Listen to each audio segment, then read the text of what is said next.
Hi, everybody. Ian Bremmer here with another edition of The Red Pen. The Red Pen. And today we're taking our pen to an op-ed that appeared this week in the Wall Street Journal titled "The United States Doesn't Need Another Cold War." It was written by World Bank former president Bob Zoellick, also former U.S. trade representative. And to be clear, I'm not saying that I think the U.S. needs another Cold War. It's a reasonable piece, and many of the ideas of the central thesis, the U.S. needs to chill out on anti-China rhetoric, especially in the middle of a pandemic when we're trying to find a global vaccine, find a way to cooperate and work with China, we agree on. But there are a few points in this piece that really do require the red pen treatment, namely that Bob paints an overly rosy picture of the U.S.-China relationship in recent decades. And he also dismisses the China hawks in the Trump administration and elsewhere as being full of complaints and short on plans. A few thoughts about that. First, on the part about the China relationship with the U.S. before, he points out that while China was once a Cold War enemy, it is flat wrong to suggest that working with China has not served U.S. interests. True, on issues like nuclear proliferation, sure, but disagreements on human rights, competition on technology, geopolitical competition, trade issues arising from fundamentally different economic and political models cannot just be cooperated away. We are now in a technology Cold War with the Chinese, not that the Americans started, but rather because the Chinese refused to allow American tech companies into China.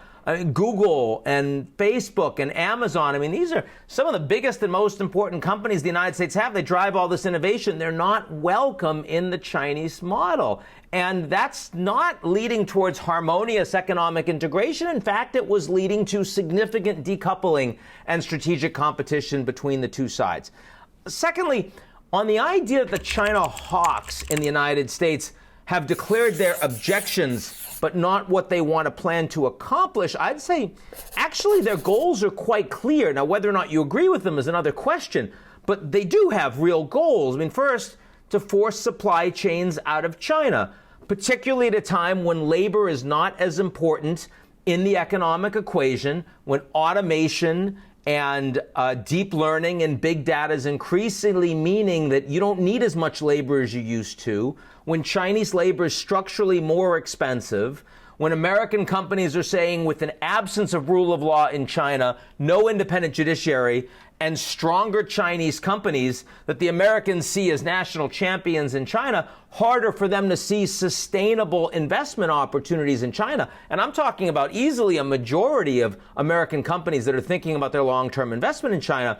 It's a lot harder to argue that the hawks don't have an objective. They want to say, hey, that maybe worked in the 80s and 90s, but as you look in 2020, that level of integration with the Chinese doesn't make sense. We want American companies to be more patriotic, focus on capital and labor in the United States, especially when unemployment is so high. Reducing financial integration of the two sides, that's a goal. Keeping China from dominating key technologies when there is a zero-sum fight in the splinter net as opposed to a worldwide web that doesn't exist anymore. And also preventing China from undermining U.S. power with allies in Asia, where the Americans have a dominant military influence, but the Chinese increasingly dominate economic. And as a consequence, they're getting more political access and political outcomes that they want that the Americans don't. So certainly, whether or not you agree with the hawks on China is an open question deserving of real debate. But it is absolutely not true that they don't have objectives. They have real objectives and strategic objectives. Finally, Zoellick downplays the significance of the U.S.-China trade deal. And I don't think that's fair.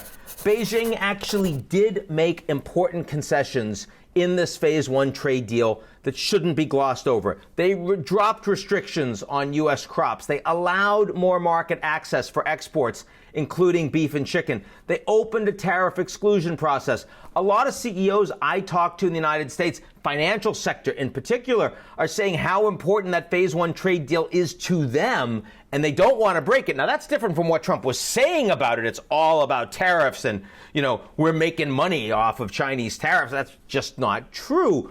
But, in the same way that the Trump administration criticized the Obama-Iran nuclear deal as being worthless, when in reality it wasn't a fix-all, didn't make the countries like or trust each other, but it was actually an incremental improvement on where we were before. It is certainly true that the Phase 1 trade deal between the U.S. and the Chinese is a meaningful incremental improvement on where we were before, and we should want to keep it. We shouldn't want to throw it away. So the deal doesn't fix every problem, but the Trump administration should actually get some credit for making progress where the Obama administration fell short. That's today's Red Pen. I'll see you all next week. Stay safe. Avoid people.